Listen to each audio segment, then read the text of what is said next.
Hello, everybody, and welcome back to another episode of The Push with Nick and KP. Today, we're going to be going through our Raw recap for last night's Monday Night Raw. This will be the 7th of July edition of Raw. So, how about we break everything down, get into all the action, everything that took place throughout the course of the night. So, opening up, we would have Seth Rollins and his gang coming down to the ring and basically just addressing the WWE Universe.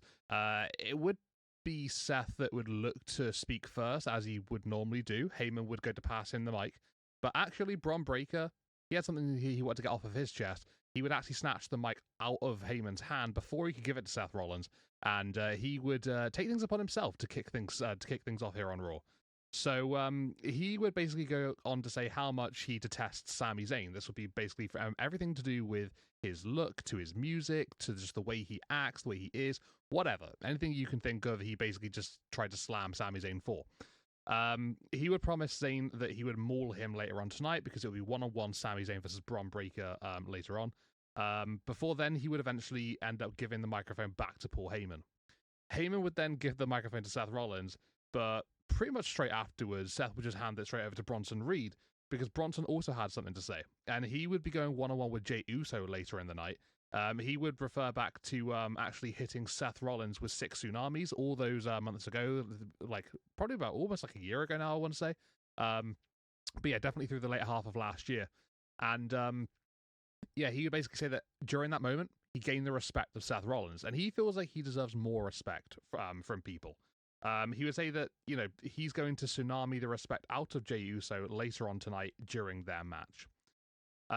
Seth would then pass the microphone after being given it by Bronson Reed to Paul Heyman, so there's a lot of passing the mic around in this opening segment. And Heyman would basically just go on to take shots at both Sami and Jey before calling out Roman Reigns, saying that he doesn't have the balls to stand up to them, and they can do what they like, you know, then nothing's going to happen. He then goes on to talk about Penta, and that after tonight he won't be able to do his hand signs anymore, talking obviously about the Cero Miedo, which he obviously does quite often. Seth would basically just take the mic, quickly say, welcome to Monday Night Rollins, and that would basically be the opening segment of the show. We go into our first match moments afterwards, which would see Kairi Sane go one-on-one with Roxanne Perez. And this would be a case of Kairi looking to take it to the Women's Tag Team Champions. There's been a little bit of a mix-up recently, obviously, with Kairi Sane and Liv Morgan. Obviously, that injury that happened, a few weeks back now. And nothing's really sort of like settled down since then. So Kairi versus Roxanne Perez, obviously Liv's, I guess, replacement here in this whole situation. It would be a decent match, to be fair. I quite enjoyed this one. It was nice to see Kairi and Roxy just have like I think it was probably about a good 8 or 9 minutes, maybe even about 10. But it was a solid contest, and yeah, nice to see some stern competition between both ladies. It got to a point where Roxanne Perez would be in a little bit of trouble. Kairi Sane would be looking to pick up the victory, and Raquel Rodriguez would get involved. She would just pull Roxanne out of the ring, and then from there on, it would be a case of Kairi having to deal with both women. Kairi would eventually get a quick victory over Roxanne Perez moments later. And then obviously, towards the fury of Raquel and Roxy, they would start to beat down Kairi post-match. It wouldn't take too long during that post-match beatdown for the Empress of Tomorrow, Asuka, to come on down, and she would go to reunite with Kairi Sane and to basically, help aid her in the fight against the Women's Tag Team Champions. Asuka would take out both women, with Kairi Sane's help here, and they would be able to stand tall at the end of the segment, the Kabuki Warriors having reunited. So, yeah, pretty good segment here, building towards possibly Evolution. Maybe a little bit more about that later on in the show. But yeah, it was a nice little segment between all 4 women, and Asuka and Kairi back on the same page once again. Our next match would then be a one-on-one contest again, this time with Bron Breakker and Sami Zayn. As I mentioned earlier on, they would have a match this evening. And as Sami Zayn is making his entrance to the ring, he would be attacked by Karrion Kross. We saw Kross hit Zayn last week with a pipe, and he would actually bring down another pipe this week, and he would attack the ribs, the midsection of Sami Zayn with said pipe after taking them out literally moments before. He'd have to be separated from Zayn by officials. I think Adam Pearce was involved as well. Sami would basically eventually, admirably say that he was going to continue with the match against Bron Breakker. Kind of a fool's errand, really, here in this one. But he would go through into the match, and he would get destroyed by Breakker. he would be hit by 3 spears, one of which in the ring, one of which on the outside of the ring, and then another one in the ring towards the end, to end the matchup. Zayn, yeah, he was not in a good way afterwards. Medics, officials, whatever, tending to him afterwards. And then moments later, I think just after the next segment, it would be announced that he would be out indefinitely because of the actions of Bron Breakker. So, yeah, Sammy may be a bit too admirable in this situation and trying to take on too much at once here with both Cross and Breakker, obviously with Seth Rollins and all that kind of jazz going on. There's a lot going on for Sammy, and yeah, he's maybe bit off a bit more than he can chew at the moment. But yeah, as to when he'll come back, we'll have to wait and see. And then the next segment, we would have Becky Lynch coming out to go on with a promo. She would ask for an explanation as to why Lyra and Bayley are in a triple threat match with her at Evolution. As far as she's concerned, these two, lost to each other last week. They also beat each other, but she referenced the fact that they lost to each other. She would say neither deserves an opportunity, and that she should be able to choose her opponent, like Tiffany has and like Io has.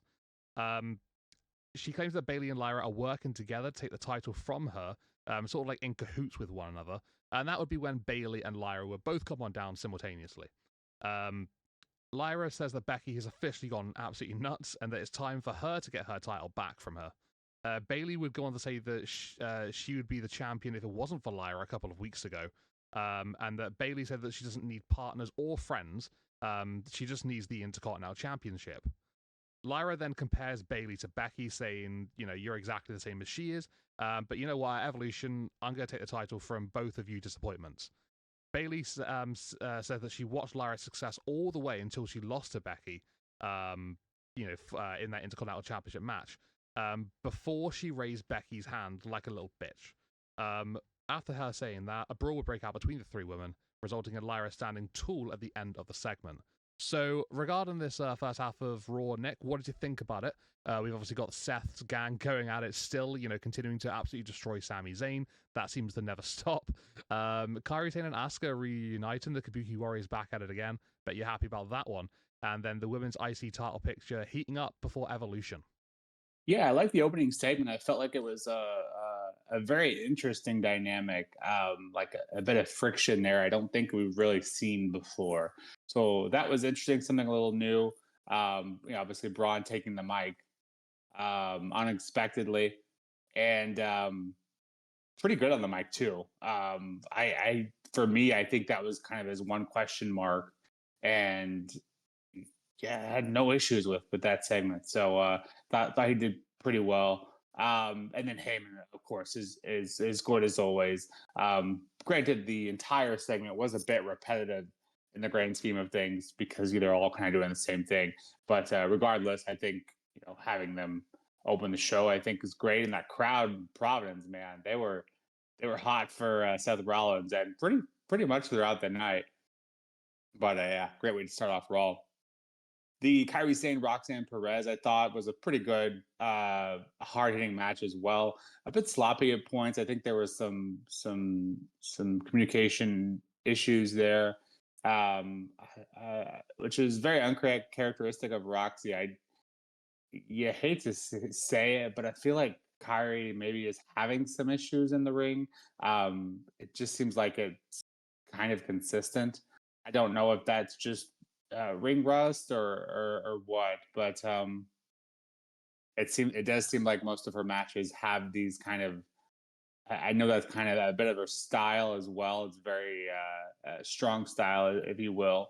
But it does seem like every match she's in, there are some sort of communication issues. So I'm not sure what that's all about. Hopefully she can get that ironed out going forward. I would argue here as well, as far as the result goes, that maybe Roxy shouldn't have taken the pin. And I know I'm gonna, come across as contradictive here, but as much as WWE likes to use the interference, this would have been a great option for this match. Either have the interference cause the match to end prematurely, or saying to take the loss because of the numbers game. And then that would have made a lot more sense for Asuka to come in, because for Asuka to come in after, Roxy had just lost and Kairi was able to handle it herself anyways. Yeah, it's just like when interference can be used to make sense and avoid a loss an unnecessary loss, it's not used. But regardless, I suppose the end result is the same. Perhaps just nitpicking a bit, but obviously for me, the end game here being Kabuki Warriors were back, and I had a little hope that that was the angle here because they didn't mention anything on the preview of Raw to as to who that Raw representative would be in that women's tag match at Evolution. So yeah, very. I'm elated that we're getting Kabuki Warriors back. Hopefully, it's not just for the one night, and for a little while. Oscar's great. Everything, man. She touches, she comes in. Crowd loves her. As much as we can get of her, the better. Sami Zayn, Braun Breaker. Yeah, this was a pretty good match. I think, albeit a bit predictive and a bit more of the same, I suppose. Sammy taking on too much and Braun just being Braun, essentially, is what we've learned. Very dominant in the ring, and obviously with Cross attacking him before the match, clearly not done and quite relentless in his approach. Um, I think before Cross went back to the back, I think the crowd was chanting "We want Cross," if I heard that correctly. So clearly, Cross is wanted and needed, I guess, at this point. And Sammy being out indefinitely, whatever that means, we've seen we see a pretty broad range of what that does mean in WWE. So you can't help but think, who does even when he comes back, who does he go after? You guys clearly needs to get some retribution on Cross and Braun. You could argue the whole Seth Rollins faction. So whenever he does come back, he definitely has his work cut out for him. So that'll be interesting to see when that happens. The Bailey, Becky, and Lyra. I thought this was great. So great lines. The crowd, of course, feeding off of this, and the energy and the dynamic between these three ladies is pretty good. Uh, I think Lyra standing tall over, getting a night wing on both Becky and Bailey. I think in the grand scheme of things, I think this is just this has done nothing but good things. Obviously, continuing to elevate the Intercontinental title, and which was already doing pretty well, especially compared to its counterpart, the U.S. title. Um, but yeah, having these guys involved and then Lyra standing tall, even if just for a night, and then if she eventually ends up getting the title back through this feud, she's she's going to be one of the top stars in the women's division, and that'll be fun to see. But yeah, I really like this segment as well, and arguably probably the match I'm looking forward to most at Evolution. But yeah, really good first half to Raw for me. Yeah, you made some really good points there. I think, especially when it comes to the Kairi Sane and Roxanne Perez dynamic. I think, maybe having Roxanne Perez, find a way to get the victory in that matchup, via some sort of like heelish antics could have been quite a good idea. She has been taking a lot of pinfalls recently, so that is a little bit concerning for her, maybe, perhaps, if you look at the win-loss records. But yeah, I think when it comes to the dynamic of what happened here in this particular segment, I guess it does make sense, to have obviously, sort of like a Kyrie saying, take the victory, and then obviously, get the up as well afterwards. But I think maybe sort of like evening it out could have been a fair option too. So yeah, I definitely can see what you're saying, and the crowd definitely were. I'm pretty sure they were chanting "We want Cross," which is showing a bit of love for him. The character work that he's been putting in recently. So yeah, the respect is there, and perhaps they are being heard in bits for sure. Just going to move on to the rest of the show here. So going on into what happened next, we would have Jey Uso go one-on-one with Bronson Reed. This one would be obviously a continuation of what we witnessed at the start of the show, where they would highlight, all the matches that could be taking place later on. And this would be an opportunity for Bronson Reed to stick it to Jey Uso. You could say he did that. He lost the contest via ways of disqualification.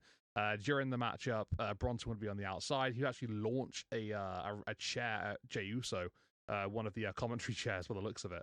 And yeah, that would obviously cause the DQ. Then after that, it wouldn't be too long before Bronson Reed would have Jey Uso in position for a tsunami, and he'd hit a second one for his troubles as well. After the second one, he'd be split apart from Jey Uso, separated by officials and whatnot, basically to say no more, please, Bronson. So yeah, I guess really another man taken out for the night. Not so much as big a assault as Bron Breakker was able to achieve on Sami Zayn, putting him out indefinitely. But yeah, definitely something to to be proud of for Seth and his squad for sure.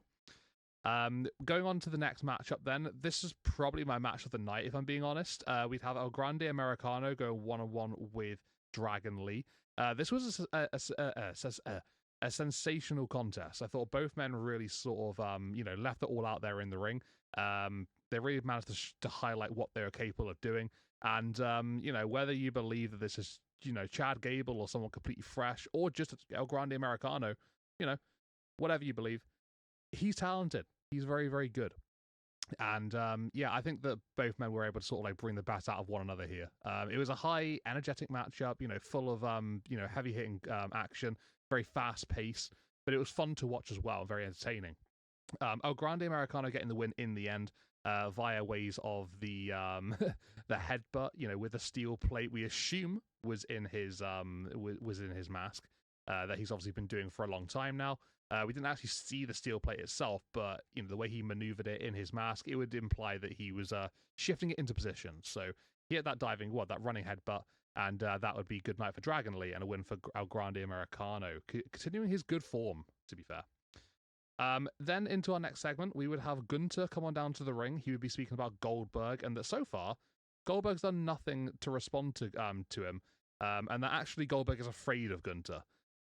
It wouldn't take too long afterwards before you'd hear, the brakes and screeching of a car, and that would be arriving into the arena. It would be Goldberg turning up to Raw, and he would make his way down to the ring.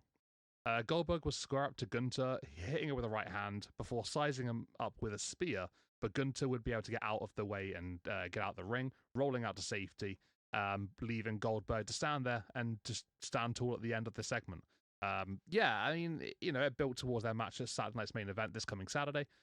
Can't really do too much else from that, I suppose. But yeah, quite interesting that no heavy hits were dealt in this in this confrontation here, except for that that right hand. Thought there might have been a bigger thing going on here, but I guess not. Maybe they're saving that for the weekend. And then in our main event, our last action of the night, we'd have Seth Rollins go 1-on-1 with Penta. This would be the third of three, faction matches here for Seth's squad. And this would be an opportunity for Seth to go out there and to close the show and to get a victory over Penta, which he would do so. It would be a pretty great match, actually. A pretty fun one, to be fair. You could probably argue that, this one or the El Grande Americano Dragon Lee is, as match of the night. But regardless of that, very fun watch, very entertaining. And Seth just getting the victory in the end after Penta, he threw it all out there. He hit the Penta driver, he hit the Mexican Destroyer.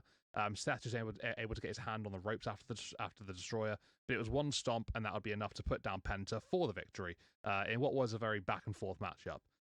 After the match would come to an end, Heyman would be around, obviously, and he would call for Braun and Bronson to come on down and to assist with taking out Penta.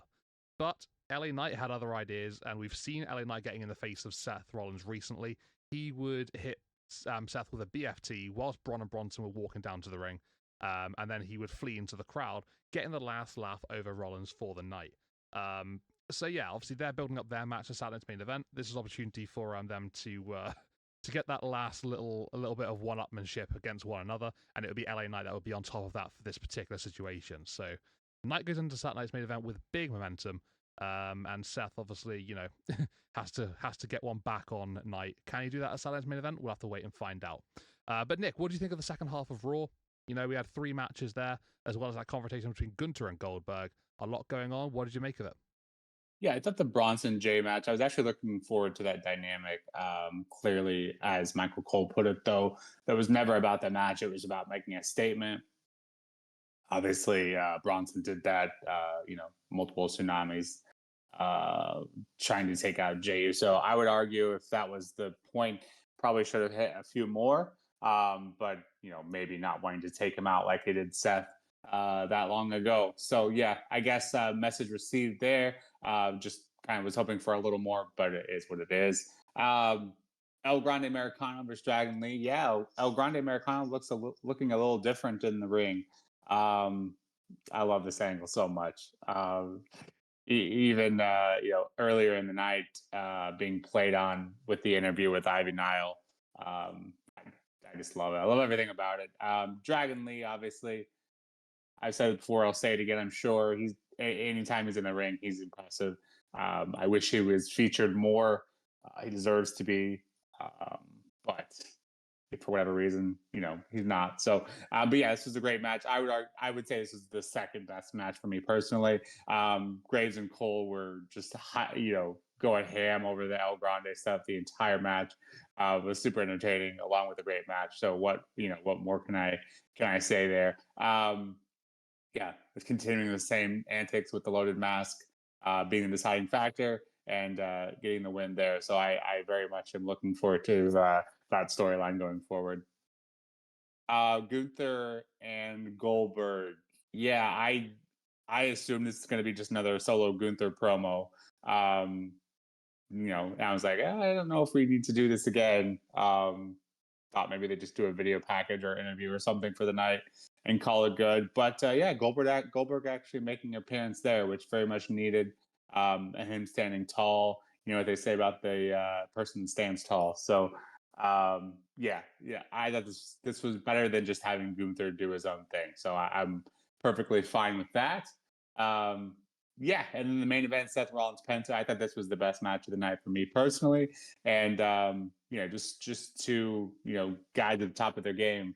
Um, I didn't love the no sell of the buckle bomb from Penta, but look past that. Great match otherwise. Seth Rollins, obviously, him selling that BFT afterwards to LA Knight, kind of trying to get up and just being kind of confused, and that was great as well. Obviously, and the crowd, like I said, the crowd at the beginning of the match, the crowd was or beginning of the night, the crowd was really good and for everyone. And LA Knight, they were pretty hyped for as well. Him coming in and taking out the Rollins after the match before they did some more damage to Penta and continued their message for the night. But I thought, in the grand scheme of things, Satisfaction was very effective. Are we ever going to get a name for them? Who knows? But I think everyone kind of delivered the message here, and kind of a similar issue to the Bloodline over on SmackDown. Is like I didn't want to do the same thing week in, week out, and this very much felt like something different. They did the 3 one-on-one matches, and then after before they were able to end the night staying tall again, we had LA Knight come in, kind of make his statement before Saturday Night Main Event. So I really liked that. I'm all for having the same faction stand tall, but especially if we're going to be doing it on both shows, having a heel faction stand tall, that's going to get old quick. So having them do something different, I think, is very much a step in the right direction. And I find this faction vastly more entertaining than the Bloodline. So that is that all of those being things in the right direction, in my opinion. Um, Overall, I thought this was a pretty great role. Very nicely building up to the two PLEs this weekend. So could argue we could have done a little more work on the evolution side. Didn't get anything other than a video package for Rhea and Io, although a very good one. Yeah, could have maybe done a little bit more for that, but Saturday Night Main Event obviously did great building up to that. So yeah, I give this one an 8 out of 10. That was a pretty good show. Yeah, no other complaints for me. Yeah, you literally mentioned just then what I was literally just about to go on and quickly cover right here, right now. And that, yeah, just the build towards Evolution hasn't been quite what I think I would have wanted it to have been, especially with the likes of Io and Rhea Ripley. It felt really, sort of like rushed together as it was. And then for them to not even be on Raw last night was kind of a weird choice to me personally. It doesn't seem to be much buzz for that match, considering who we're talking about here and what's on the line. But yeah, it just feels like it's sort of like almost like an afterthought, and I think that's a bit of a shame. Kairi Sane and Asuka, the Kabuki Warriors, being given an opportunity for the women's tag team titles, being inserted in that fatal four-way match. That's obviously great news. We were both hoping that would happen. So yeah, that match does seem like it could be a lot of fun, could be quite chaotic, but Yeah, just a little bit disappointed with Rhea and Io. That's the only thing. Regarding this episode of Raw, I thought it was pretty good. There were some good moments for sure. And yeah, I think I'd probably give this one a 7.5 out of 10. Don't think there's anything like crazy sort of terrible about it, but it's just like one of those things where it's like we're building towards an event, a couple of events really, I suppose. And yeah, I think you could obviously take a few things that you'd like to see, maybe that weren't on there. I've already discussed, you discussed it. But besides that, I think it was a pretty solid show, and it progressed things, forward, especially with Seth's group. There's a lot going on around that. Like 4 individual segments was quite crazy. It's a lot of the show. It's like probably about half of it. But yeah, that's basically everything regarding Monday Night Raw with our recap here, everybody. So thank you very much for tuning into the push with Nick and KP. If you like what we're putting out here, please feel free to comment down below what you're thinking about what we're putting out, whether it's good, bad, and different. We'd love to hear everything about you guys, as well as if you do like what we're doing, please hit a like on the video and subscribe to our channel to keep up with future content coming forward as well. We'll be back soon with Evolution predictions, as well as NXT recap and NXT Battleground. NXT's Great American Bash predictions. So got a lot of content coming up this week, but we're looking forward to getting it all out there. But for now, everyone, this has been The Push with Nick and KP, and we'll see you all again next time. Thank you very much, and see you soon.